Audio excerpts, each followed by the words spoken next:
नमस्कार, जय माता दी। प्रिय दर्शकों, आप सभी का हमारे इस खास कार्यक्रम में बहुत बहुत स्वागत है। केतु ग्रह का राशि परिवर्तन 23 सितंबर 2020 को धनु राशि से वृश्चिक राशि में केतु ग्रह प्रवेश करेंगे। अगले 18 महीनों तक केतु ग्रह वृश्चिक राशि में विचरण करेंगे और इस राशि का प्रभाव, राशि परिवर्तन का प्रभाव मिथुन राशि वाले जातकों के जीवन में दरअसल क्या पड़ेगा, उसे आपको समझना होगा। मिथुन राशि वाले जातकों के जीवन में केतु ग्रह छठे भाव के अंदर विचरण करेंगे। छठा भाव रोग, ऋण, शत्रु, कर्ज, समस्या, गुप्त शत्रु, कई तरह की बाधाओं का कारक भाव होता है छठा भाव। और छठे भाव के अंदर केतु का आगमन का मतलब होता है मिथुन राशि वालों के लिए कि आपको अपने जीवन के अंदर एक सकारात्मकता माहौल को प्राप्त करना है, सकारात्मक बने रहना होगा।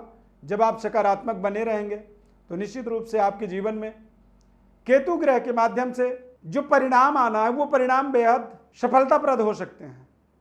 नकारात्मक प्रभाव, नकारात्मक रिजल्टों को हम दूर करते हैं, करने के लिए प्रयास करते हैं और सकारात्मक प्रभावों को हम अपने जीवन में प्राप्त करना चाहते हैं। मिथुन राशि वाले जातकों के जीवन में कोशिश करें कि आप कर्ज न लें। अपने आमदनी के बारे में आपको मैच्योर होना चाहिए, कॉन्फिडेंट होना चाहिए। यदि आपकी आमदनी मैच्योरिटी के साथ आपको दिख रहा है कि मेरा आमदनी निरंतर चलता रहेगा, उस परिस्थिति में आप कर्ज ले सकते हैं। अन्यथा इस समय में लिया हुआ कर्जा आपको जीवन में आगे लंबे समय तक दुखी कर सकता है, टॉर्चर कर सकता है। अपने आसपास शत्रुओं से आपको सावधान रहना चाहिए, या जो आपका विरोधी है, आपको लगता है कि ये मेरा विरोधी है, ऐसे विरोधियों से आपको बच के रहना होगा। यदि आप बचते हैं या सावधान रहते हैं तो आपको उस परेशानी से अपने आप को आप बचा पाएंगे। केतु ग्रह आपके जीवन में बेवजह मित्र को भी शत्रु बनाने की ताकत रखता है।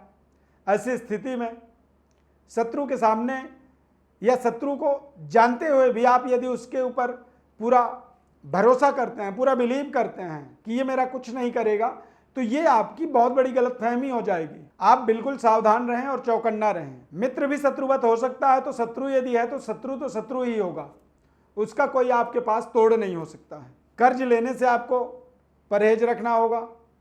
आसपास षड्यंत्रों को आपको पैनी नजर रखनी होगी। किसी तरह का कोई षड्यंत्र आपके जीवन में ना हो जाए, जिन षड्यंत्रों को आप शायद पता भी न लगा पाओ कि किया किसने। यानी कि कई बार केतु का जब छठे भाव में विचरण होता है तो छठा जो केतु होता है वो हमारे मित्र को भी शत्रु बना देता है। यानी कोई मित्र जब हमारा शत्रुवत व्यवहार करता है, षड्यंत्र करता है, तो हमें समझ में नहीं आता है कि दरअसल ये कर नहीं सकता है, हमें उसके ऊपर भरोसा ही नहीं होता है, लेकिन ऐसा हो जाता है। ऐसी घटनाक्रमों से बचने का आपको निरंतर प्रयास करना होगा। अपने व्यापार में, अपनी दी गई जिम्मेदारी में या अपनी जॉब की जिम्मेदारी में आपको पूरी जागरूक होकर के बेहद सावधानी पूर्वक आगे समय को व्यतीत करना होगा। अन्यथा ये आपके जो नौकरी के लिए, आपके व्यापार में कुछ ऐसे संयोग बनाएगा जिनसे आपकी आमदनी में रुकावट होगी। और यदि आपकी आमदनी में रुकावट आती है तो निश्चित रूप से आपके ऊपर कर्जे बढ़ेंगे, कर्जदार बनेंगे। जो समाधान होगा वो आपको करना बेहद कष्टकारक हो जाएगा। मिथुन राशि वालों के लिए अगले 18 महीने धार्मिक आध्यात्मिकता का विकास करने का आपको अवसर मिलेगा। अध्यात्म से आपको जुड़ना चाहिए इस समय में। मिथुन राशि वाले जो जातक हैं, यदि आप स्वयं सेवी संगठन इत्यादि में काम कर रहे हैं या राजनीतिक गतिविधि में जुड़े हुए हैं तो आपको सोच समझ करके बोलना चाहिए। छोटा सा गलती भी आपके लिए जीवन में बेहद मान सम्मान की प्रताड़ना का कारण बन सकता है। मिथुन राशि के जो जातक हैं, अनमैरिड हैं, अगले 18 महीनों तक केतु के राशि परिवर्तन का प्रभाव निश्चित रूप से आपको संगति दोष आपके जीवन में उत्पन्न कर सकता है, या जो रिश्ता आपके लिए नहीं हो सकता है उस रिश्ते को भी आप भरोसे से अपने जीवन में जोड़ने की कोशिश करते हैं। और ऐसी स्थिति में दरअसल इसका परिणाम ये होता है कि वो रिश्ता जीवन भर के लिए आपके लिए संकट बन जाता है। तो बेहद सावधानी पूर्वक आपको अपने समय का निर्वहन करना है, अपने समय का इस्तेमाल करना है। और समय के इस्तेमाल करने के लिए ओम एकदंताय विद्महे वक्रतुंडाय धीमहि तन्नो दंते प्रचोदयात्।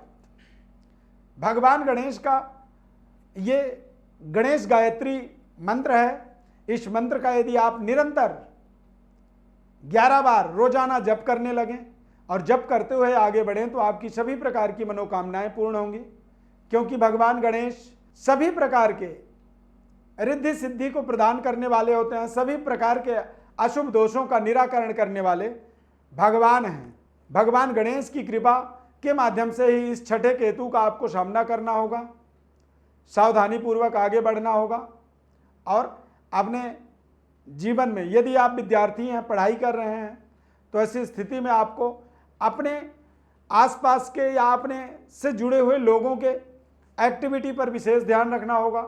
अच्छे लोगों के सत्संग में आपको रहना होगा, अन्यथा आप अपने कर्तव्य पथ में भटक सकते हैं, गुमराह हो सकते हैं, गलत रास्तों में आप जा सकते हैं।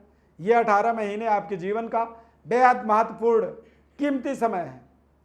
यदि इस समय किसी भी तरह की कोई गलती आप करते हैं तो जीवन भर ये गलती आपको एक पश्चाताप के अलावा और कुछ नहीं दे सकता है।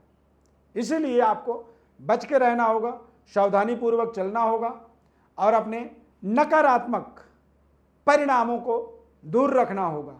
सकारात्मक प्रभावों को अपने जीवन में जोड़ने का आपको सदैव एक अच्छे जजमेंट, अच्छे निर्णय करने की आपको आवश्यकता होगी। हमारे चैनल को आप सब्सक्राइब जरूर करें। हमारे साथ जुड़ने के लिए आप हमारे व्हाट्सएप नंबर पर अपनी बर्थ डिटेल लिख करके भेज सकते हैं। हमारे तरफ से हम आपको संपूर्ण विश्लेषण निःशुल्क रूप से हम जानकारी देते हैं। हमारे चैनल को आप सब्सक्राइब जरूर करें, लाइक करें, बेल के बटन को क्लिक करें ताकि नए कार्यक्रमों का नोटिफिकेशन आप तक पहुंच सके। हमारे चैनल को आपने सब्सक्राइब कर रखा है, इसके लिए बहुत बहुत धन्यवाद। हमारे इस खास कार्यक्रम को देखने के लिए बहुत बहुत धन्यवाद। माता रानी आपके जीवन में अपार खुशियां बरसाएं। जय माता दी।